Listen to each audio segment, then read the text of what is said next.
तो hello guys, आज का हमारा टॉपिक है क्लास 10 मैथमेटिक्स प्रोबेबिलिटी। ठीक है, जिसके लिए हमने थोड़े से शॉर्ट नोट्स बनाए हैं जो सभी को पता होने चाहिए, और कुछ मैं इसमें बातें ऐड ऑन कर दूंगा जो क्लास 10 के हिसाब से बहुत ज़रूरी हो सकती है। तो सबसे पहली बात, प्रोबेबिलिटी के लिए अगर मैं बात करना चाहूँ तो प्रोबेबिलिटी होती क्या है, उसके लिए अगर मैं सीधी सी बात करूँ तो मैं यहाँ पर बात करना चाहूँगा कि अगर हमारे पास यहाँ टर्म है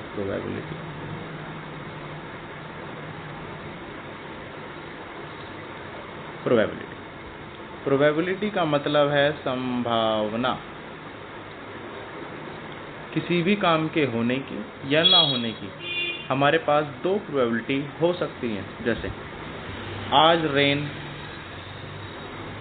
होगी या नहीं होगी, इसकी दो प्रोबेबिलिटी है।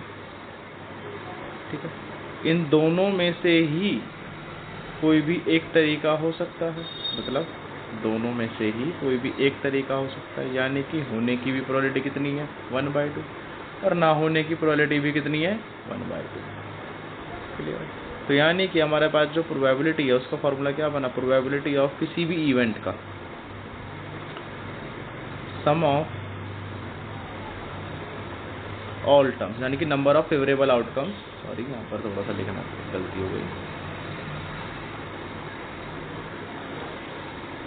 Number of favourable outcomes divide by total outcomes.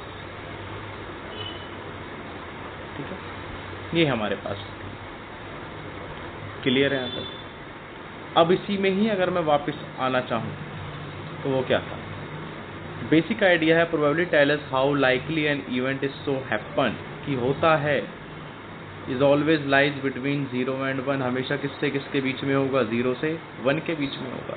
यानी कि किसी भी इवेंट की प्रोबेबिलिटी या तो ज़्यादा से ज़्यादा 1 हो सकती है या कम से कम कितनी हो सकती है 0, या फिर इन दोनों के बीच में, इससे ना तो कम होगी ना ही इससे ज़्यादा।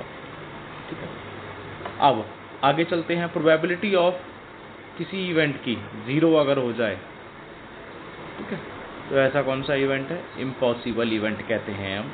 और प्रोबेबिलिटी ऑफ इवेंट किसी की 1 हो जाए, इसको हम बोलते हैं श्योर इवेंट। क्लियर है? अब हम ऐसे ही आगे चले।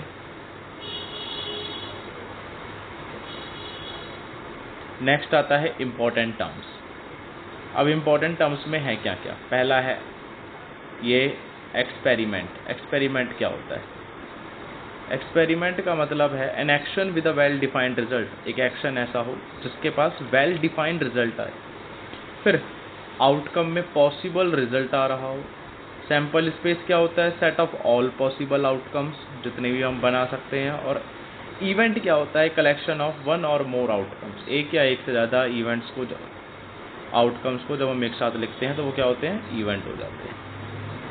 क्लासिकल प्रोबेबिलिटी जो हम जनरल अभी फॉर्मूला बताया था वो क्लासिकल प्रोबेबिलिटी का आता है। तो probability of event is equal to number of favourable outcomes divide by total number of outcomes. जैसे एक डाइस को अगर मैंने उछाला तो एक डाई पर टोटल फेज कितने होते हैं, कितने होते हैं टोटल फेज 6। 1 आ सकता है, 2 आ सकता है, 3 आ सकता है, 4 है, 5 है और ये 6 है। तो ये हमारे पास नंबर ऑफ फेवरेबल आउटकम्स 3 की पूछ रहा है, इवन नंबर की पूछा तो इवन नंबर क्या है, 2 हैं, 4 हैं और 6 हैं। तो कितने हैं 3, कितने में से 6 में से 3/6, यानी कि काटे तो इसे 1/2 हमारा आंसर। क्लियर है? अब आगे कॉम्प्लीमेंट्री इवेंट क्या होता है।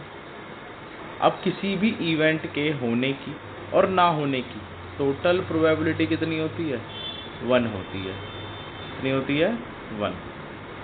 ठीक है, किसी भी इवेंट के होने की और ना होने की टोटल प्रोबेबिलिटी 1 होती है। जैसे सपोज करो अगर मैंने एक कॉइन को टॉस करा है तो 2 कंडीशन है, या तो हेड आएगा या तो क्या आएगा, टेल आएगा। यही आ सकता है।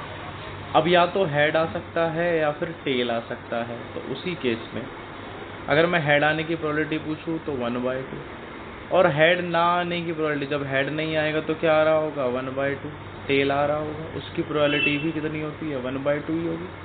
दोनों को मैंने ऐड करा, वो भी कितना आ गया 1। तो किसी इवेंट के होने की और किसी भी इवेंट के ना होने की टोटल प्रोबेबिलिटी कितनी होती है 1। ठीक है, अब आगे है कॉमन रिजल्ट्स टू रिमेंबर। कुछ रिजल्ट हमें याद होने चाहिए।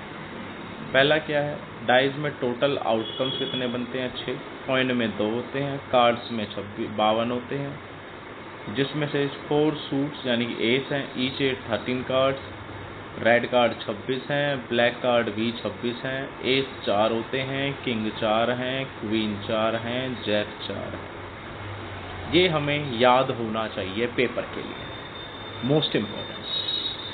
ठीक है, अब है आगे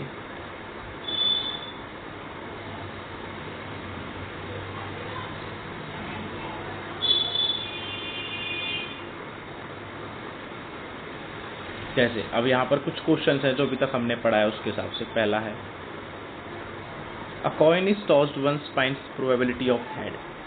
प्रोबेबिलिटी हमसे पूछ रहा है हेड की, बता दो कितनी होगी प्रोबेबिलिटी ऑफ हेड। तो एक बार कॉइन उछाला है तो कितने होंगे 1/2। क्लियर है। सेकेंड है a dice thrown find P, यानी कि गेटिंग अ प्राइम नंबर।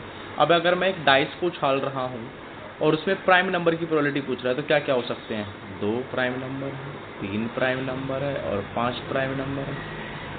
और ऐसे कितने प्राइम नंबर हैं हमारे पास 3, लेकिन डाइस में टोटल टर्म्स कितने होते हैं 6, तो काट कर कितना आ गया 1/2 आया समझ। तीसरा है अगर एक डाइस को थ्रो करा जाता है फाइंड पी नॉट गेटिंग 6 नहीं आना चाहिए, उसकी प्रोबेबिलिटी कितनी होगी। अगर उसने बोला है नॉट गेटिंग 6 नहीं आ सकता, लेकिन 1 से लेके 5 तक में तो कोई सा भी नंबर आ सकता है, तो 5/6। Clear. A card is drawn from a deck find probability getting a red card. Red card आने की प्रोबेबिलिटी, और रेड कार्ड कितने पड़े थे अभी, टोटल कितने होते हैं 26 और डिवाइड बाय टोटल यानी कि 1/2। ठीक है, अब है last a bag has 5 red और 3 बॉल्स, यानी कि एक बैग में 5 ब्लैक रेड बॉल हैं और 3 ब्लू बॉल हैं, तो टोटल कितनी बॉल हैं 8 बॉल हैं। उसने पूछा है ब्लू बॉल की प्रोबेबिलिटी बता दो कितनी होगी, तो ब्लू बॉल कितनी है 3, निकालेंगे कितने में से 8 में से, ये हो गया हमारे पास 3/8। क्लियर है। अगर आपको ये पसंद आया हो तो हमारे चैनल को फॉलो ज़रूर कर लेना। ठीक है, जो कि जनरली नाम से है GYS लाइफ के। और आपको लगता है कि हम और कुछ वीडियो में सुधार कर सकते हैं तो आप उसको ज़रूर कमेंट करके बताएं। ठीक है, हम इस वीडियोस को और भी फिर अच्छी बनाया करेंगे। जब तक के लिए धन्यवाद, मिलते हैं नेक्स्ट।